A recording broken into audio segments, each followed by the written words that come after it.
Yaa bara keessa jirru dhugaa rabbii waan baay'ee nama gaddisiisudha. Bara nu keessa jirru kana jechuudha. Ashamaa harka fuunee hordoftoota fi kabajamtoota Mulgeetaa Toobii kan biyya keessaa fi kan biyya alaa jirtanii nageenyi koo kan jaalalaa kabajaa bakkuma jirtanitti isin bira naaf haa ga'u isiniin jedha. Akkam jirtu nagaa keessanii ani jira galata isaa isinitti bakkuma jirtanitti nageenyi koo kan jaalalaa kabajaa bakkuma jirtanitti isin bira naaf haa ga'u isiniin jecha har'a viidiyoo haaraa walitti deebinee jirra. Innis maal jechuun keessan dhugaa rabbii jechuudha. Garaa jabeenya ilma namaa jechuudha. Inna dhugaa rabbii jechuudha. Wanni deemaa jiru kun wanni garaa baay'ee nama jibbisiisaa fi waan baay'ee ulfaataadha waan ta'eef jechuudha. Akkuma iskiriinii gubbaarratti argaa jirtan kana jechuudha. Raajuun obboleettii mucaa kanaa Haannaa jedhamte maqaan ishii jaalatee ture jechuudha. Inna jaalatee kan ture faayyoon mucaan kun faayyoodhaan obboleettii tiyya naa baasii jedheen ishii bira dhaqe jechuudha. Faayyootti harka lallaachaa ture. Faayyoonis dubartii cimtuu fi dubartii ofirratti hin dhiisne waan taateef mucaa harka ofiitti galchitee of harkatti hiitee manatti adabaa turte jechuudha. Amma odoo adabaa jirtu jechuudha. Abbaan manaa jechuudha. Abbaan manaa faayyoodha. Raajuun jechuudha. Dura mucaa kana wajjin jira waan ta'eef jechuudha. Obboleettii isaa waan jaalateef jechuudha. Mucaa kana aqiittoo baasii faayyoo si baasti obboleettii ta'ee ala taa'eetti ergaa ture. Faayyoon garuu mucaa kana qabdee hiite of biratti jechuudha. Hiitee adabaa turte jechuudha.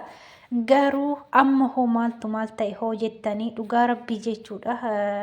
Baay'ee nama gaddisiisa jechuudha. Innis maali hoo jettanii faayyoon mucaa kana hin adabde malee waan adda irratti hin raawwanne oduu irratti raawwatte ishiitu irratti raawwataa jechuudha. Ishiitu tarkaanfii irratti fudhachuu qaba jechuudha. Maaliif hoo jettanii inni obboleettii ofii abbaa manaa ishiitti waan gurgurateef jechuudha. Garuu inni kana hundas narratti raawwate jettee tarkaanfii irratti fudhanne harka ofiitti galchitee akka inni raajuu jala hafuuf hiitee turte.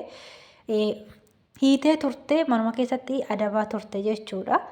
Kanaaf amma moo raajuun itti garagalee jechuudha. Mucuma kana faayyoo wajjin qaxaqatuu eegale. Mucaanis faayyootti harka lallaachuu qabe. Achirraa kan ka'e viidiyoo duraanii tokko yoo ilaaltanii isarratti mucaanis faayyootti harka laate viidiyoo sanni arginatti fakkaate raajuunis jechuudha. Sanirratti viidiyoo sanirra argee akkam jaartii tiyyatti harka lallaatta jedheeni mucaan manatti dhaqee jechuudha. Gobe jechuudha. Gobe faayyoonis dubartiin tun garaa laafti kaa'e. Garaatti hin jabaanne raajuu irraa gadi baaste ammas deemee itti deebi'ee jechuudha. Mucaa kana baay'ee miidhee jechuudha. Inna waan nama gaddisiisu keessaa jechuudha. Isa dhumaa kanarratti jechuudha.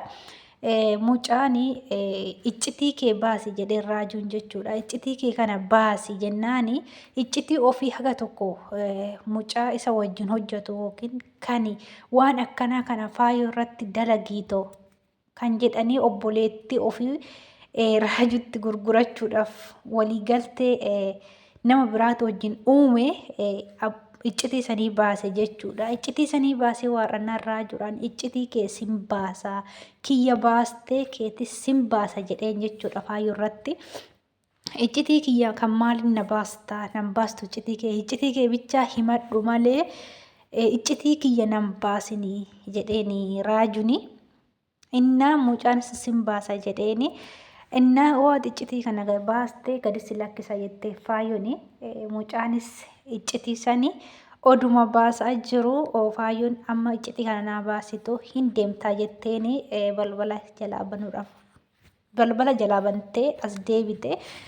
Oduma mucaan akka nama taa'u ta'ee taf jedhee ka'ee fiigee fiinnanii karra gubbaarratti qabee halbeedhaan harkasaa gubbaarra waraane jechuudha. Dhugaa rabbii maaliif aguma barbaade soo ta'e iccitii kun iccitii isaan of biraa qabanii isaan lama yedduu isaanii lamaatti iccitii qaban erga ta'e nanimin erga jedheeni mucaan kun taf jedheetu labsee ofii baraarachuudhaaf harkaa taf jedhee ba'eeyyuu maaliif halbee sanii waraana qabee akkuma dura hidhanii teessisanitti maaliif hin teessisne haga qaban jechuudha. Qabanii haga halbeedhaan waraanu jechuudha. Dhugaa rabbii bakka ilmi namaa jechuudha. Gisee ammaa kanarratti xiqqoomallee jechuudha. Garaa walii laafuun hin jiru jechuudha. Maaliif ani hin beeku dhugaa rabbii waan akkatti garaa walitti jabaateef ilmaan Oromoo jechuudha. Kallattii garagaraatiin miidhaan garagaraatiin irratti raawwatamaa jira. Kallattii adda addaatiin miidhaan raawwatamaa jira waan ta'eef dhugaa rabbii waan baay'ee nama gaddisiisu deemaa jira. Innaa akkasitti mucaan kunillee harka isaatirra waraanamee dhiiga isaa gadi nannaqaa mucaa san bira nu geessi jedhanii mucaa san bira geessuudhaaf kaasanii gadi baasanii dhugaa garuu maaliif garaa akkatti walitti jabaachuun afaan tokko dubbatanii dura wajjin nyaatanii amma garagalanii yoo akkana wal godhanii dhugaa rabbii waan illee namarraa hin jaalanne dhugaa baay'ee nama gaddisiisa jechuudha. Wal harkaa nyaatanii garagalanii of deebi'anii ofuma wal nyaachuun baay'ee ulfaatas baay'ee safuudhaalleedha jechuudha. Dhugaa rabbii waaqayyo sinaa qajeelchu warri gocha adda addaa raawwachaa jirtan kun dhugaa rabbii boruu keessanii fi maal taana jedhaatoo of duuba deebi'aa laala har'aa ta'e kan boruu jechuudha. Boruu keenya maal taana jedhaati kan boruu san laalladhaame of duuba deebi'aati jechuudha. Dhugaa rabbii waan baay'ee nama gaddisiisu jechuudha wanni deemaa jiru kuni. Gisee ammaa obboleessa ofii garagalanii ofirratti of shakkisiisaa jiran yookiin immoo of shakkaa jiranii jechuudha. Maaliif bakka namni wajjin nyaatte garagaltee yoo akkasni wal godhanii obboleewwan obboleessa irratti waan hin taane yoo raawwatanii deebistee namni wajjin nyaatte garagalee yoo si nyaatu baay'ee ulfaata jechuudha. Kanaafuu dhugaa odoof xiqqoo of duuba deebinee of laallee sawwayya siniin jedha. Obboleewwan koo baay'ee waan nama gaddisiisudha jechuudha. Waan baay'ee jechuudha.